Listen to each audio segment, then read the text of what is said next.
When you think of Big Daddy Kane, you probably remember him as one of rap's founding fathers. But what you might not know is how this legendary MC has found himself at odds with some of hip-hop's biggest names, from Jay-Z to Drake and Kendrick Lamar.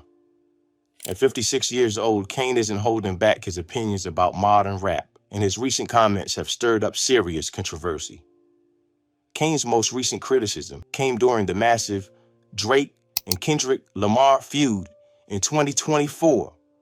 While fans were captivated by the diss tracks, Kane expressed disappointment with the spectacle. He said he lost interest in the battle, blaming the fans. The fan base just made it to where I'm good.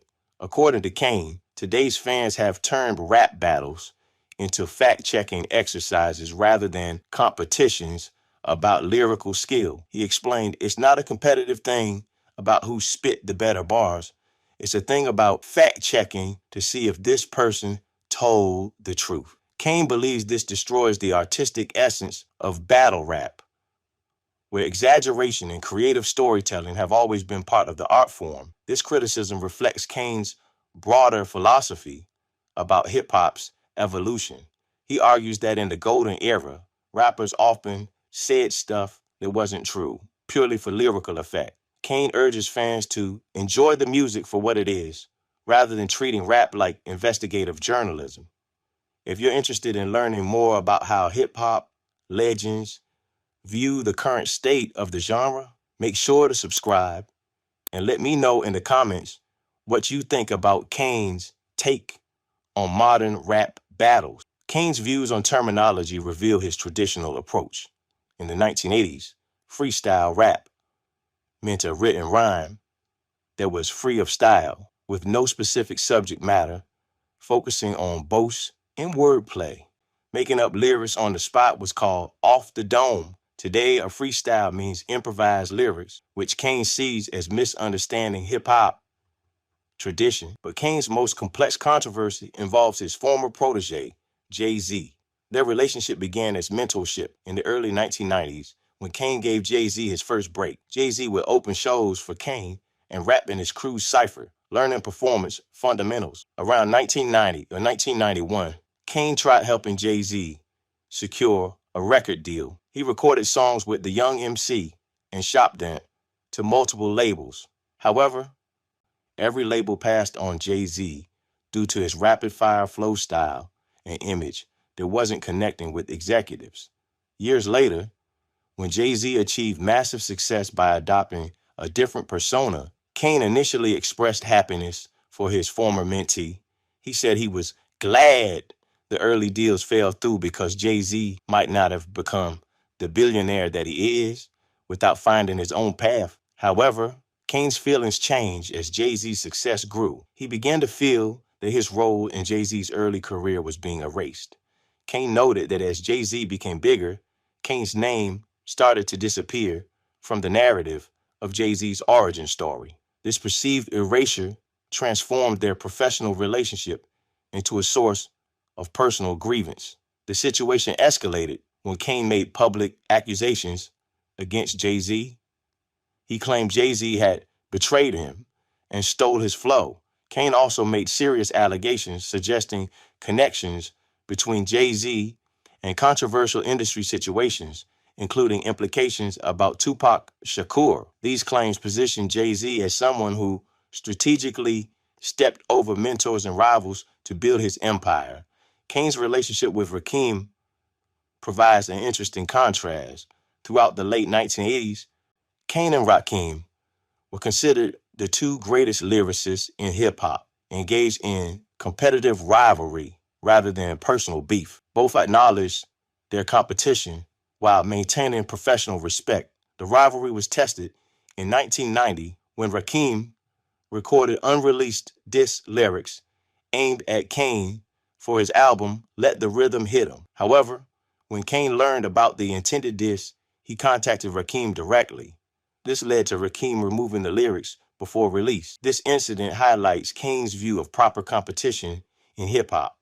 The decision showed both artists valued their collective status over winning a destructive diss battle. For Kane, this represents professional ethics that newer generations have abandoned. Kane's criticisms extend beyond individual artists to hip hop's current state. He argues that true innovation in lyrical delivery hasn't occurred since the golden era. Beyond performing, Kane established himself as a masterful ghostwriter, penning hit records for various Juice Crew members. His behind the scenes work showed his deep understanding of how different MCs could best express themselves lyrically. Kane's technical artistry was apparent from his debut album. Tracks like Ain't No Half Steppin' showcased complex, multi-syllabic, rhyming, and rapid delivery. Kane also demonstrated adaptability, pivoting to smoother, R&B infused commercial tracks. His 1989 release, It's a Big Daddy Thing, included hits like Smooth Operator and I Get the Job Done, which hit Billboard's rap #1 spot. This success led to Kane being featured in Madonna's book Sex, demonstrating hip hop's growing cultural impact. Kane's career trajectory serves as a critical case study in balancing artistic integrity with commercial success. While some critics suggested this stylistic shift sacrificed raw lyricism for commercial appeal, this achievement established a blueprint that future artists like Jay-Z and the notorious B.I.G. would follow. Kane's willingness to push boundaries extended beyond music. Alongside Rakim, he incorporated 5% Nation teachings into his lyrics, influencing acts like Wu-Tang Clan. This integration of conscious philosophy with street credibility became a template for socially aware rap that continues today. Kane's influence on the notorious B.I.G. illustrates his lasting impact on Brooklyn's hip-hop scene. Kane transmitted the signature Brooklyn coolness and air of confidence that became characteristic of later Brooklyn rappers. Biggie reportedly referred to Kane as the real Notorious Big on multiple occasions, confirming Kane's foundational impact on his style. Kane's legacy as a foundational figure in hip-hop is undisputed. His influence on artists like Biggie and Jay-Z helped shape Brooklyn rap for generations. His work with the Juice Crew established templates for group collaborations still used today. However, his current role as elder statesman is complicated by public criticisms and personal grievances. While some view his comments as wisdom from a pioneer defending the art form's integrity, others see them as complaints from an artist who feels left behind. The tension between Kane's contributions and controversies reflects broader questions about how hip hop honors its pioneers while evolving. His criticisms highlight real generational divides within hip hop culture. Kane's story also illustrates the complex dynamics of mentorship and success in the music industry.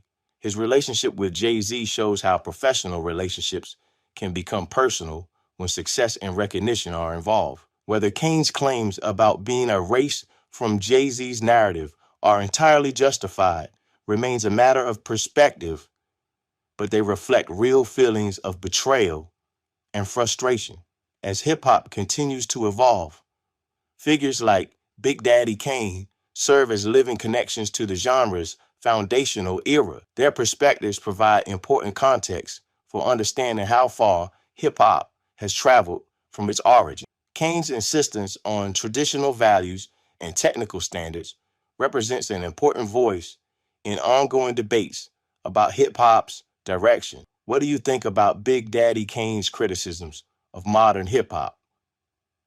Are his concerns about the genre's evolution valid, or is he simply resistant to change? Share your thoughts and make sure to subscribe for more deep dives into hip hop's most fascinating stories and controversies.